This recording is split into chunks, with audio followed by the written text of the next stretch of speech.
नमस्कार दोस्तों। बूढ़े माँ बाप का दर्द। बूढ़े माँ बाप भी अब बच्चे हो गए हैं। आज मैं अपने ईश्वर और गुरुजी से दोनों हाथ जोड़कर आज तक की अपनी सभी गलतियों के लिए जो अनजाने में ही सही की गई होगी उनके लिए माफ़ी मांगती हूँ। और आप सबसे भी यही कहना चाहूँगी कि हम सब जानबूझकर कभी किसी को तकलीफ नहीं देते हैं, फिर भी गलतियाँ तो कई बार करते ही हैं। इसलिए जब हम किसी को दुख देते हैं तो उसका भुगतान हमें ही करना होता है, बस समय नहीं पता होता। और भुगतान गलती से 100 गुना बड़ा होता है।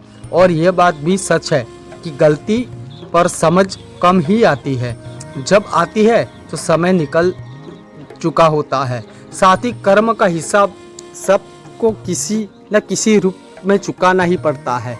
जब समझ आती है तो बहुत देर हो चुकी होती है। और अपने घर बाहर दोनों जगह हम किसी न किसी रूप से गलती करते रहते हैं। अपने गुरूर में दूसरे की भावनाओं की कद्र करना भूल जाते हैं। ये शुरुआत हम सबसे पहले अपने घर से ही शुरू करते हैं।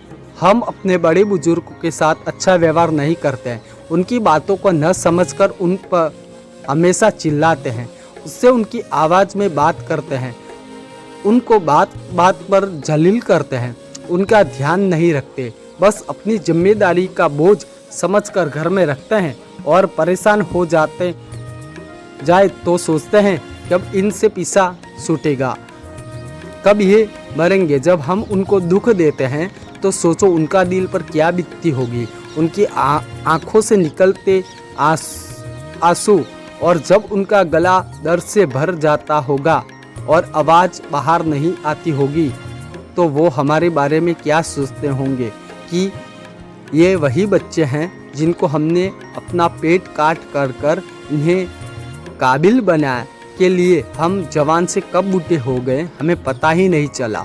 सोचो इनकी सफलता ही हमारी ज़िंदगी की सफलता होगी, पर आज हम इनके लिए बोझ हैं।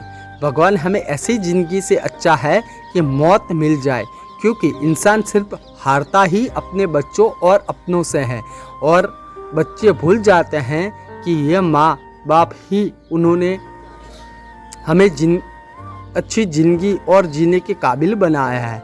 हम जितना प्यार अपने बच्चों से करते हैं, क्या उतना प्यार अपने बूढ़े माँ बाप से भी करते हैं? शायद 90% नहीं होगा।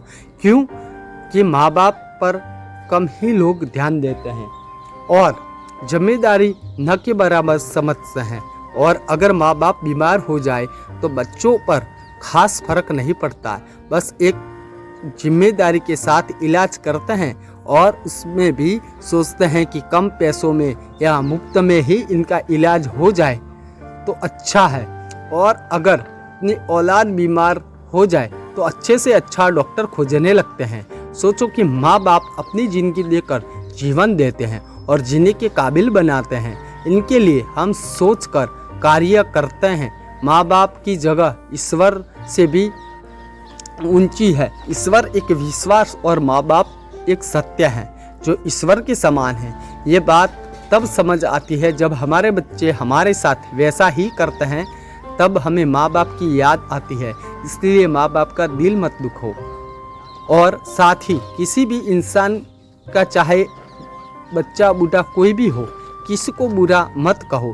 इंसान को तो क्या, जानवर से भी बुरा व्यवहार नहीं करना चाहिए। दर्द सबको होता है, इसलिए जो बोएगा वही काटेगा। ये सृष्टि का नियम है। कर्म की फल है खट्टा या मीठा, मान या अपमान, समय समय पर सब यही मिलता है। जिस प्रकार घड़ी की सुई घूमती है और उसी रूप में पैसा और दौलत औलाद घड़ी की सुई के चक्कर के समान है। बात समझ देर से आती है, पर जिस दिन समझ आ जाए समझ लेनी चाहिए, क्योंकि कर्म का फल कम ही सही पर कुछ तो मिलेगा।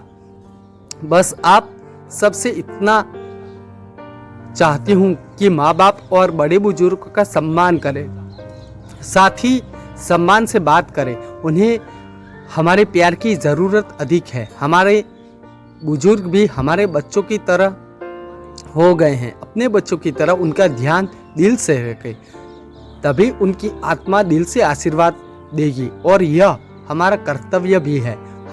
अगर हम सब मिलकर सोचे तो कोई माँ बाप दुखी नहीं रहेगा और इस धरती माँ की गोद में कोई अनाथ आश्रम न होगा। धरती माँ की गोद से प्यारी मेरी माँ की गोद है, जो बचपन की मीठी यादों से मेरे कण कण में खुशियाँ से भरती है। पापा की डांट एक कड़वी दवाई की तरह एक सफल जीवन देती है। माँ बाप न होते तो जीवन न होता, जीवन न होता तो हम कहाँ होते।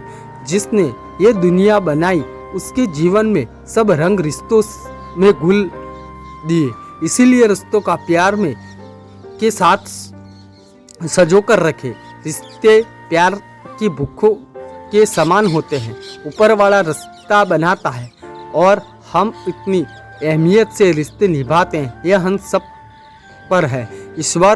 रिश्ते ईश्वर के घर से तय होकर आते हैं और धरती हम इस रिश्ते का नाम से पुकारे जाने लगते हैं।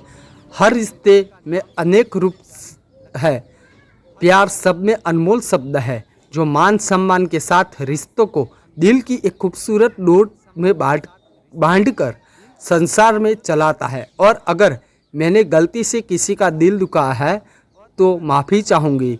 जय हिंद, जय भारत। दोस्तों, ये थी हमारी आज की कहानी। ये कहानी आपको कैसी लगी वो हमें कमेंट करके ज़रूर बताइएगा। साथ ही इस कहानी को अपने दोस्तों के साथ, परिजनों के साथ ज़्यादा से ज़्यादा शेयर कीजिएगा। चैनल को सब्सक्राइब कीजिएगा। मिलते हैं अगले वीडियो में, तब तक के लिए जय हिंद, धन्यवाद।